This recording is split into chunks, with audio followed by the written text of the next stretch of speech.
All right, are you glad you're here?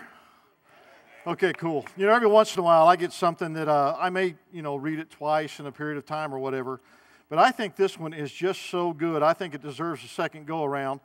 A rancher from DeBeck, Colorado walked into a bank in New York City and asked for a loan officer. He told the loan officer that he was going to Europe for an international ranchers festival, and he'd be gone for 2 weeks, but he needed to borrow $5,000 even though he wasn't a depositor in that particular bank. The bank officer told him that the bank would need some form of security for the loan, so he handed over the keys to his brand new pickup truck. The truck was parked on the street in front of the bank. The rancher produced a clear title and everything checked out. The loan officer agreed to hold the truck as collateral for the loan and apologized for having to charge the man 12% interest.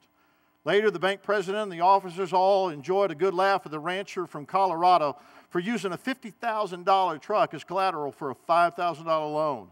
An employee of the bank then drove the truck into the bank's private underground garage and parked it.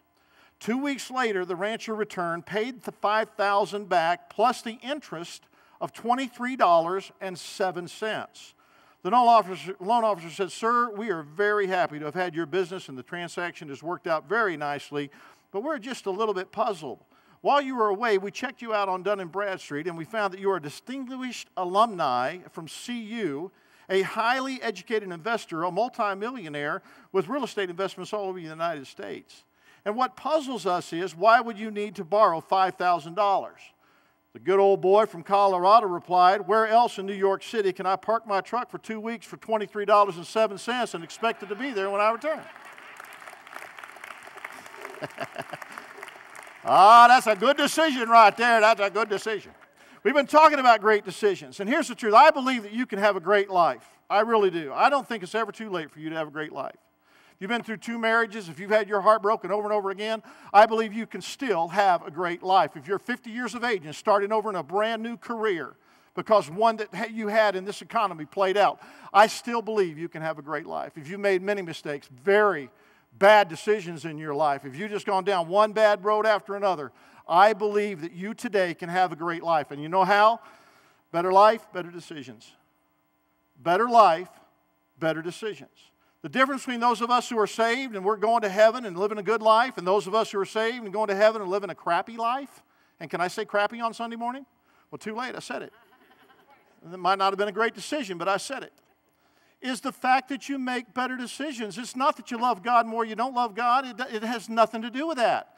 Better life, better decisions. And if you want to start having a great life, you've got to make great decisions. We've talked about a few of them. First great decision is ask Jesus Christ to come into your heart and save you. Lock up your home forever in heaven. Know that no matter what happens down here, you got heaven waiting for you. Second great decision, a fully committed life to God. You do that, you're really lining up the rest of your decisions. When you finally say, God, it's you and it's only you, seek first the kingdom of God, all the other things will be added to you. When you really decide that you are going to be fully committed to God, every other decision will line up in your life correctly. But you've got to say it's a sellout thing, man. It's not just a Sunday thing, it's a sellout thing. Third great decision we talked about was live for the day, redeem the time, maximize the moments, maximize the time you have left. Every minute you get is a gift from God, and live it to full advantage. And then last week, I had such a good time having the teenagers down here. And I know teenagers, I don't do that too often where I pull the teenagers and middle schoolers down here. I know it embarrasses a lot of you a little bit. But thank you so much for being here last week. I think we had over 100 teenagers in both the 9 o'clock and the 11 o'clock service that came. They Facebook each other that I was going to be talking to them that day. And even though I asked for no emails last week, many of the teenagers emailed me. And the things that they said were just amazing. They were just so appreciative and so thankful. And lots of them saying we didn't even know, that lifestyle was the same. We didn't even know how to handle it when our friends are saying this and saying that. But you gave us good information and good ammunition from the Word of God. And thank you for that. And that was important. And they were just, I just really appreciate the letters that they wrote. I appreciate that. Matter of fact, after last week, we thought maybe we'd get a few letters. Not one negative email from anyone in the city or in our church concerning last week's topic. And then this week we're talking about attitude. Attitude.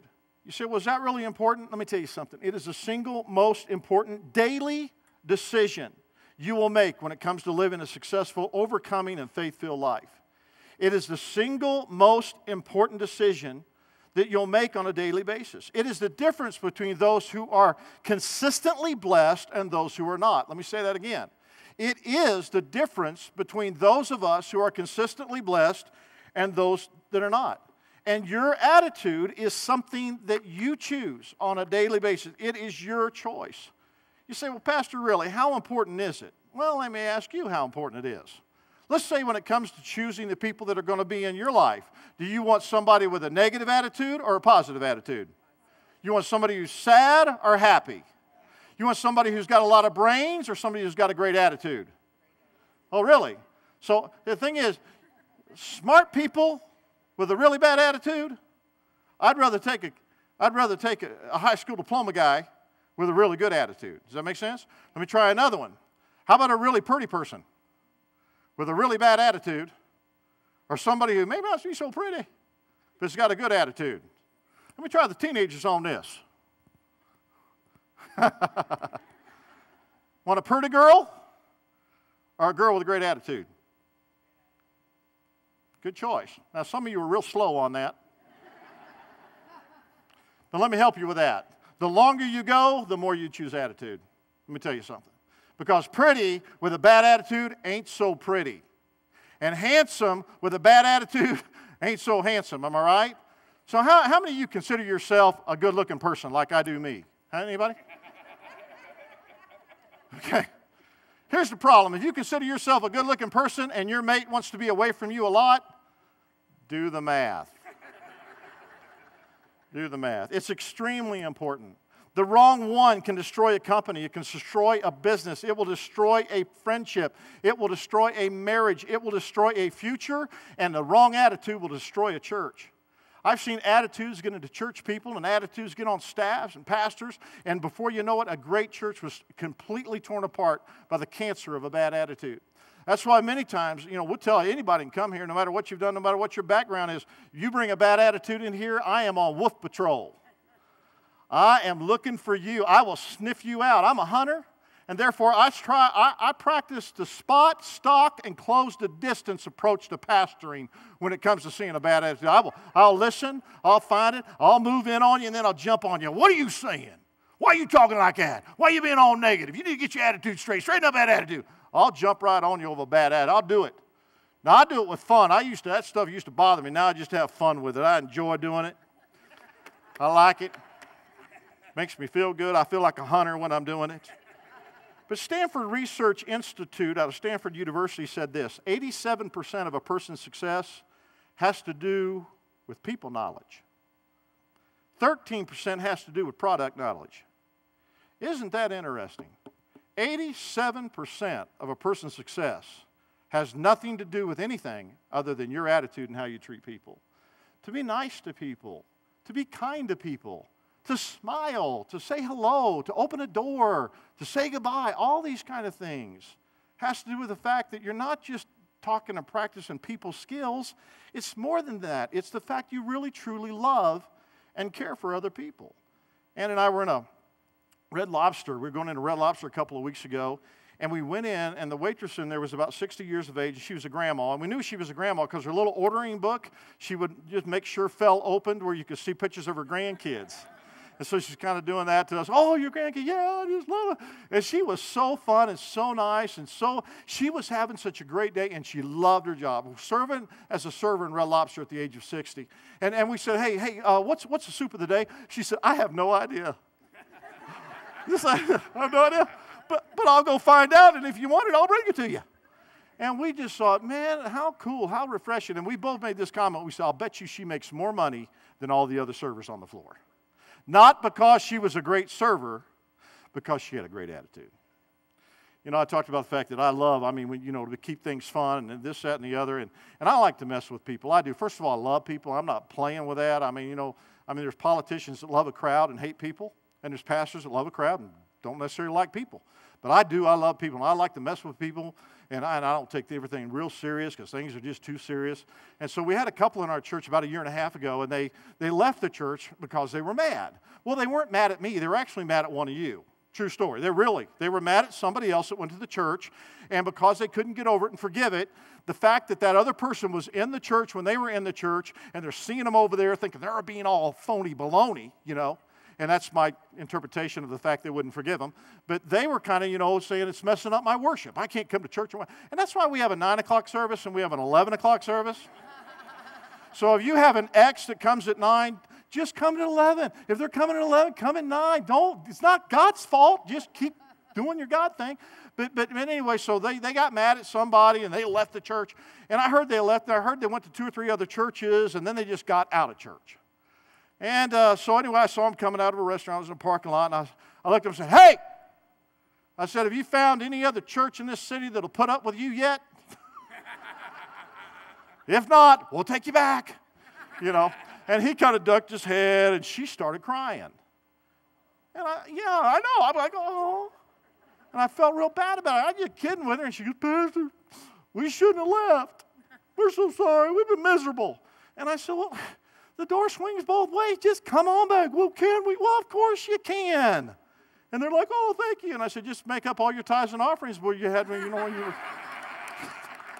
I didn't say that. I had that in my head. You can have a lot of fun in your head, just don't say certain things out loud.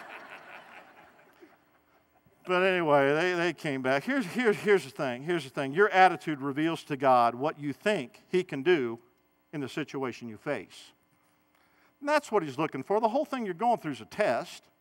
He just wants to see you in your attitude still be a person of faith. You're either going to be positive, expectant, and thankful, or you are going to be negative, hopeless, and complaining.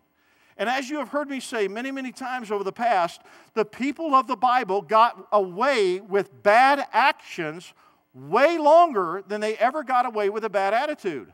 I mean, you look at God's people in the Old Testament. There was idols around. They're having sex orgies. They're doing all kinds of crazy stuff. And God's patiently trying to, no, come on, let's get it together. But the second they put an attitude on top of a bad action, God busts them every time. So he'll let us get away with some bad actions. He will not let you get away with a bad attitude. He'll get you on it every time because your attitude reveals your faith. And this whole thing down here is a faith thing. You see, your attitude will reveal whether or not you really want your life to get better. Because here's the thing. You can be saved and going to heaven. Yay! And still have a crappy life. One has nothing to do with the other.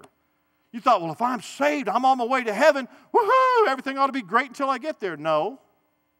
Because you can be saved and going to heaven and your thinking still be the same as what it was before you got saved concerning relationships, concerning money, concerning your future. So the Bible teaches us that you can have a great life if you really want to have a great life. But you can be saved, going to heaven, and still have a bad life. And it has nothing to do with you being saved. And Jesus asked a question. He said one of the men were lying by the pool of Bethesda, sick for 38 years. And when Jesus saw him and knew that he had been ill for a long time, he asked him, "Would you like to get well?" Well, you would think that would be a silly question. Really? 38 years laying by a pool? But Jesus wanted to know, do you really want to get well? Really? Or are you really satisfied with being right where you're at?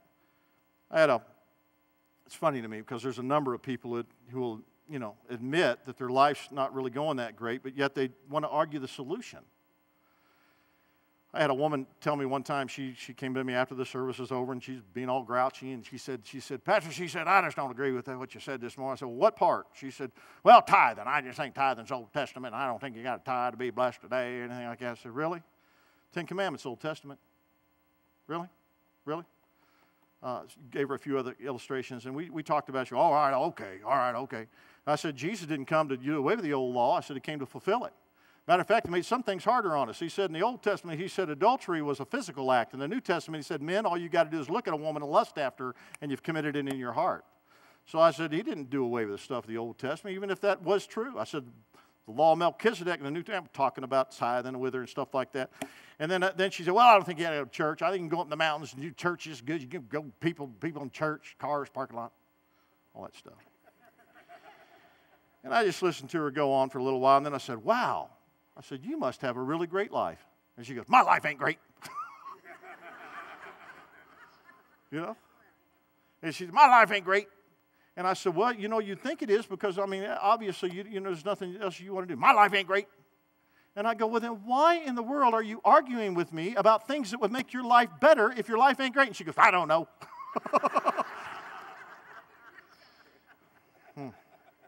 See, many times the solution to a difficult situation is not all that difficult. The solutions are not that difficult. 2 Kings chapter 5, Naaman, he's got leprosy. He wants to know what to do to get rid of it. So Naaman went with his horses and chariots, waited at the door of Elisha's house. But Elisha sent a messenger out to him with a message, go and wash yourself 7 times in the Jordan River. Then your skin will be restored and you will be healed of your leprosy. But Naaman became angry and stalked away. He said, I thought he would certainly come out and meet me. He said, I expected him to wave his hand over the leprosy, call on the name of the Lord his God and heal me. In other words, I thought God would fix my problem my way. Now listen to me, listen. He is only going to fix your problem his way. And his way will always be attached to some kind of faith action on your part. A faith action on your part means it's going to go against your normal thinking process. It is going to make you uncomfortable. And it is not going to make sense, or it would not be faith. You see, if you really want to get better, if you really want your life to be great, then don't settle. Many people settle on a miserable marriage. They settle on a mediocre lifestyle. They settle on barely get by finances. But once you are saved, you're attached in a relationship to the God of this universe who loves you, and He wants to bless you. He wants to bless you. But it means you're going to have to line up your way of thinking with His way of thinking.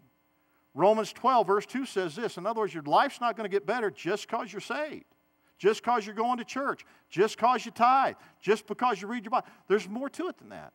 He says this in Romans 12, 2. Don't copy the behavior or the customs of this world. In other words, don't shape your opinions or your attitudes around the world's thinking, which is constantly bombarding us. It's a struggle to make sure that doesn't happen. He said, but let God transform you into a new person by changing the way you think. Then you're going to learn God's will for you. In Psalms 51 and verse 9, David committed a great sin and now he's repenting to God. And he says this, he said, God created me a clean heart and renew a loyal spirit within me.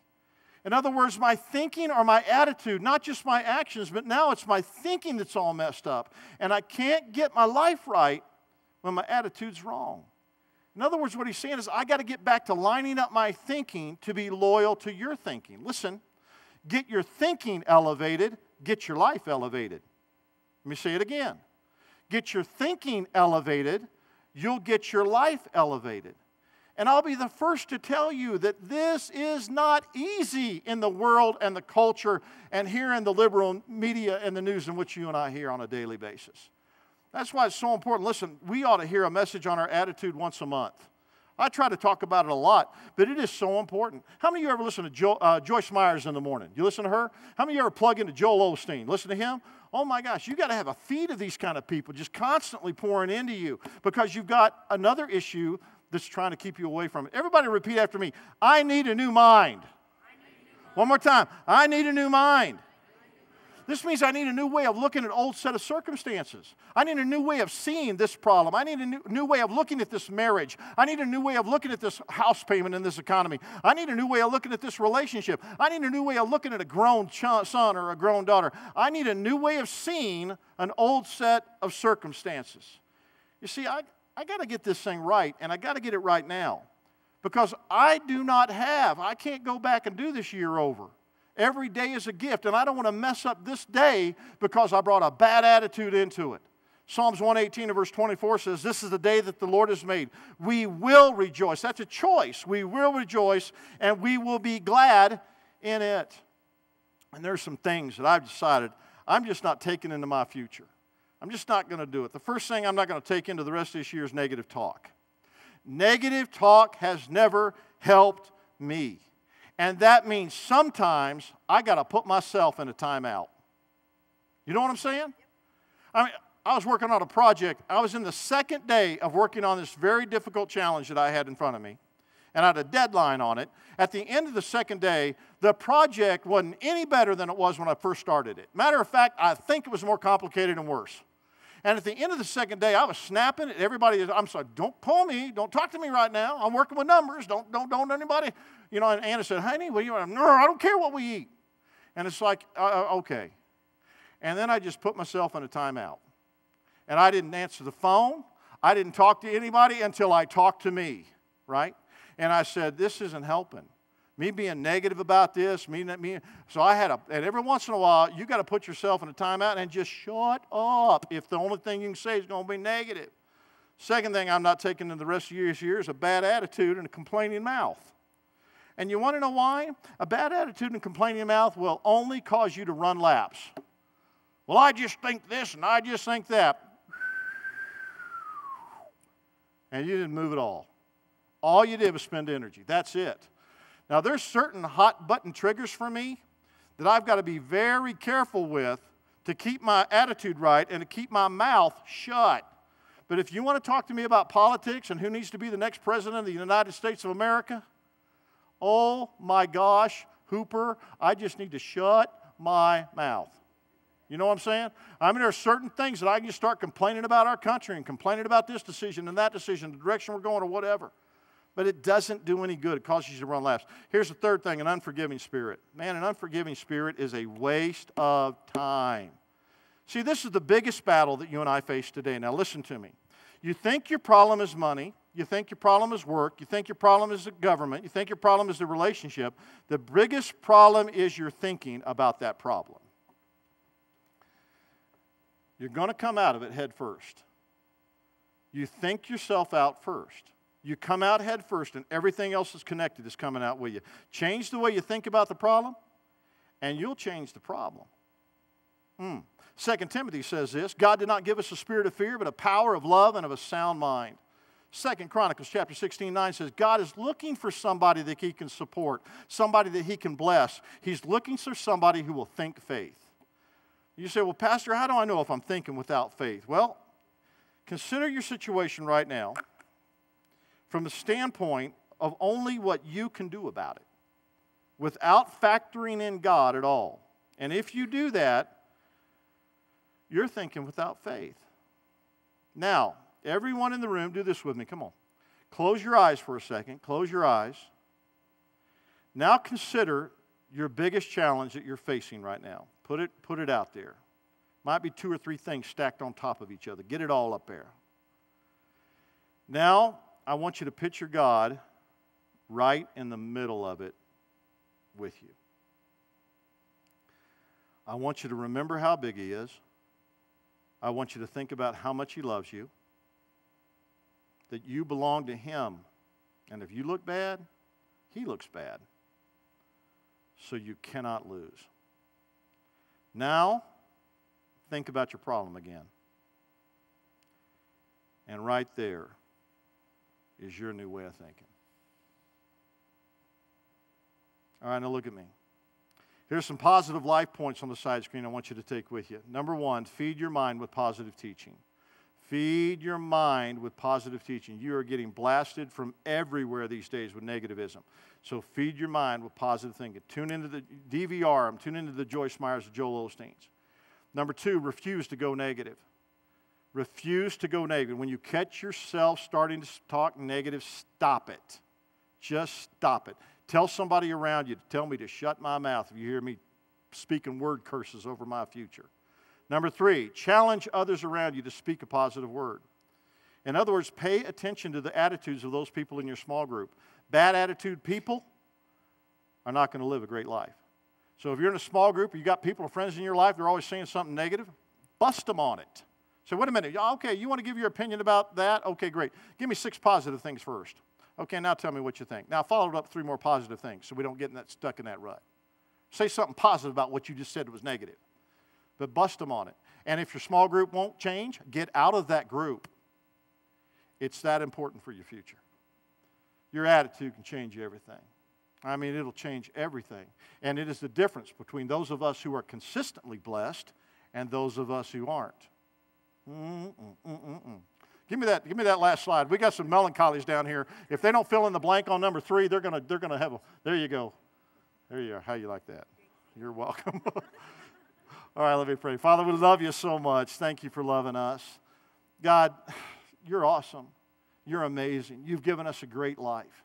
And Father, factoring you into any situation that we face, oh, man, we shouldn't be doing nothing but praising you on credit.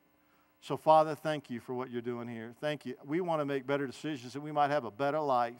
God, we have a home in heaven based on a relationship with you, Jesus. But we have a better life based on the decisions that we make. So for those of us that have made some bad ones, it's never too late to have a great life. So let us begin today with great decisions. In Jesus' name, amen. I love you. I got a free Raiders t-shirt in the back. If anybody wants it, I'll give it to you right now.